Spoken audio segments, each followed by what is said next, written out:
Assalamualaikum warahmatullahi wabarakatuh. Perkenalkan, nama saya Muhammad Haifuddin. Di sini akan menjelaskan tentang materi hukum tata usaha negara mengenai surat gugatan. Langsung saja pembahasan yang pertama, yaitu tentang pengertian gugatan. Secara umum, gugatan memiliki arti suatu tuntutan hak yang diajukan oleh pihak penggugat kepada pihak tergugat melalui suatu pengadilan. Sedangkan pengertian gugatan dalam ranah hatun atau hukum tata usaha negara terdapat pada pasal 1 angka 11 Undang-Undang Nomor 51 Tahun 2009 tentang Peradilan Tun, yaitu yang menyatakan bahwa gugatan adalah suatu permohonan yang berisi tentang tuntutan terhadap badan atau pejabat tun dan diajukan ke pengadilan untuk mendapatkan suatu putusan. Untuk membedakan antara gugatan yang diajukan ke pengadilan tun dan gugatan perdata terletak pada para pihak yang bersengketa dan sengketa apa yang diadili.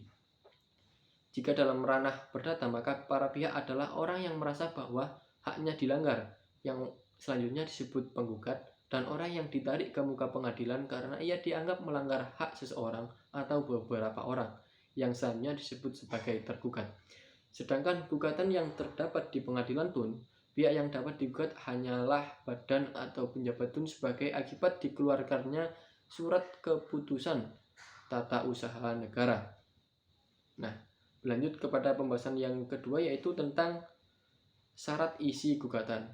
Syarat isi gugatan ini dibagi menjadi dua, yaitu ada syarat formil gugatan dan ada syarat material gugatan.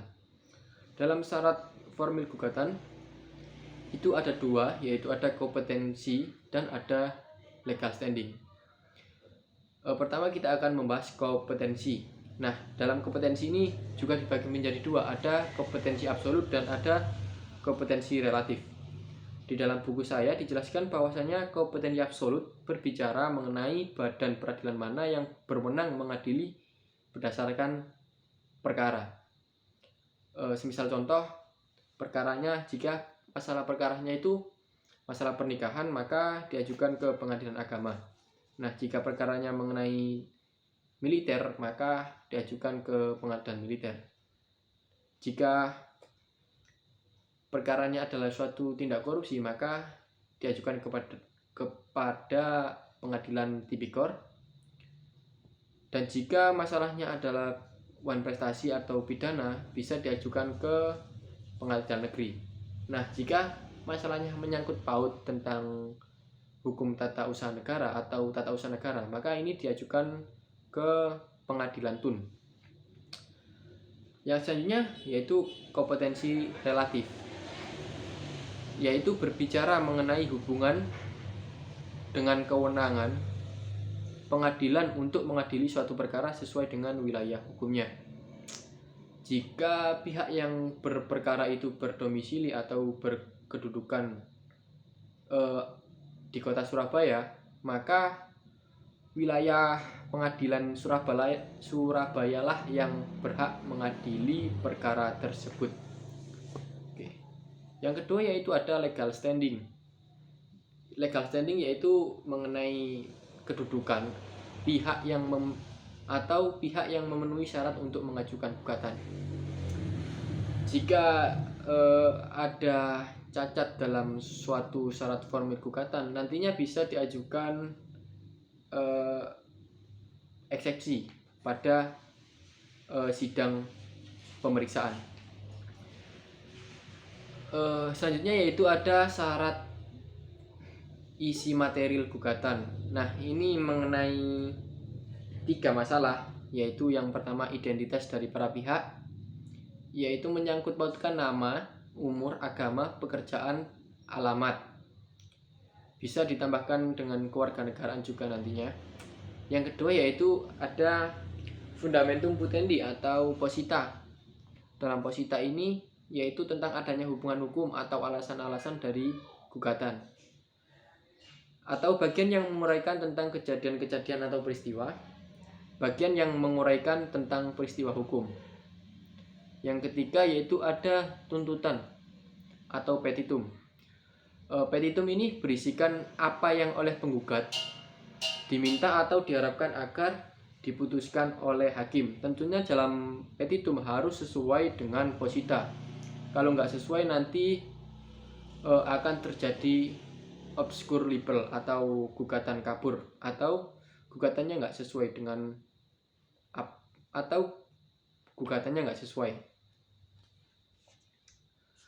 Lanjut ke pembahasan terakhir, yaitu mengenai proses atau alur pemeriksaan dalam pengadilan TUN.